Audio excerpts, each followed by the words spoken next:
that is when I realized that short of directing it myself, the next best thing that I can do is, first of all, my first reaction was to really to be able to direct it. I didn't know how to tell this to Kanu, okay, your first film, why don't you let me direct it, you know? So somehow I wasn't shameless or selfish enough to do that. And then the best thing to do after that is to be associated with it as a producer. So that's what I did. The script really pushed my buttons, you know. It really made me sort of sit up and become jealous and impressed and inspired all of a sudden. I remember some of the most rewarding moments have been the scripting sessions or the creative sessions that Sharad, me and Kanu have sat on while Titli was still a script. And those sessions inspired me in my other endeavors like Byomkesh Bakshi or whatever it is. So for me, it was a very creatively exciting time. That's all I can say. So it could be said that it's Kanu's baby in totality, without no interference of Dibakar. Well, if a producer interferes, then he probably is committing suicide, because I know, but I'm a producer now, so I can't afford to be a director on someone else's film. You can't backseat drive.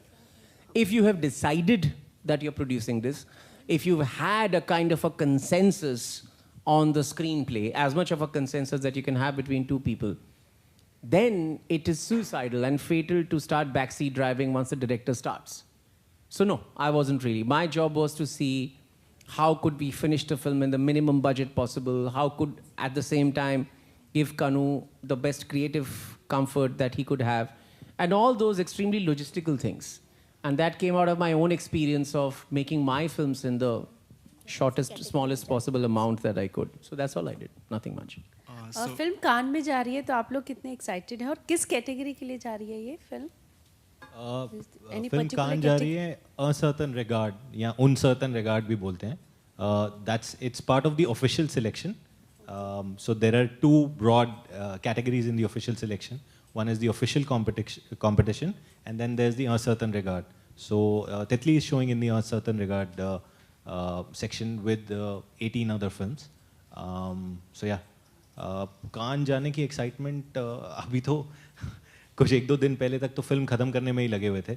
काफ़ी सारी मेहनत लगी और अभी सब लोग इसी में ही जुटे हुए थे कि फिल्म जितनी अच्छी बन सके और साउंड मिक्स अच्छा हो सके, जितना अच्छी तरह से फिनिश कर सकें, उसी में लगे हुए थे.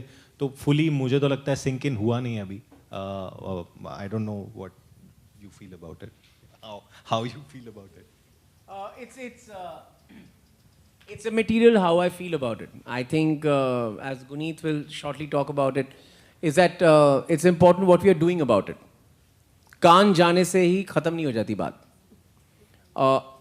कान ने अब हमको सिलेक्ट किया, वो ठीक बात है, लेकिन कान में पूरी फिल्म से सिलेक्ट की हुई दिग्गज फिल्में आ रही हैं, 40 फिल्में सिर्फ मेन कंपटीशन में, मेन सेक्शन में, जिसमें कनु की फिल्म है.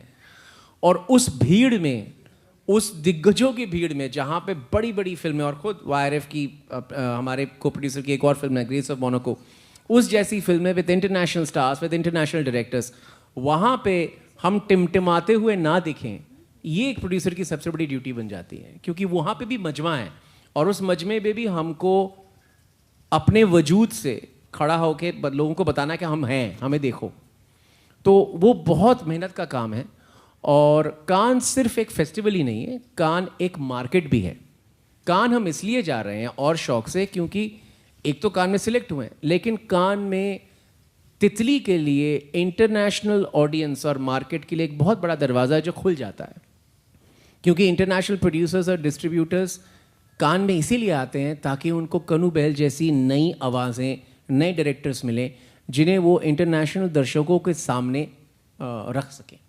और इसके लिए हमने हाथ मिलाया गुनीत से, गुनीत मोंगा, जो अनुराग कश्यप के साथ उन्होंने बहुत सारी फिल्मों को भारत से बाहर फेस्टिवल्स में, मतलब उनको जन्म दिया है, वो माँ है उन फिल्मों की. तो इसीलिए हमने गुनीत से सबसे पहले बात की और हमने कहा कि जिस तरह से आप कान में फिल्मों को प्रेजेंट कर सकते हैं, हम शायद उतना नहीं कर सकते, क्योंकि हम इंडियन प्रोड्यूसर्स हैं, हमको बाहर का एक्सपीरियंस उतना अच्छा नहीं है. कम से कम मुझे तो उतना अच्छा नहीं है, और इसलिए Sikhya entertainment came on board as consultants for the international sales and marketing of the film. और आज इस मुकाम पे खड़े हैं कि फिल्म अभी कान में गई भी नहीं है, और इससे पहले ही गुनीत हमारे लिए इंटरनेशनल सेल्स रिप्रेजेंटेटिव्स उन्होंने हमारी फिल्म को दिलवा दिए हैं, जो खुद उस फिल्म की पैरवी कान में करेंगे। वो इंटरनेशनल सेल्स एजेंट्स पूरे वर्ल्ड के सबसे बड़े और सबसे इम्पोर्टेंट सेल्स एजेंट्स में से हैं, जो फिल्म को वहाँ पे पब्लिसाइज करेंगे, फिल्म को वहाँ पे इंडस्ट्री स्क्रीनिंग्स में ज़्यादा से ज़्यादा लोगों को दिखाएंगे, ताकि तितली वहाँ पे बस फेस्टिवल के 2 दिन प्ले करके वापस ना आए।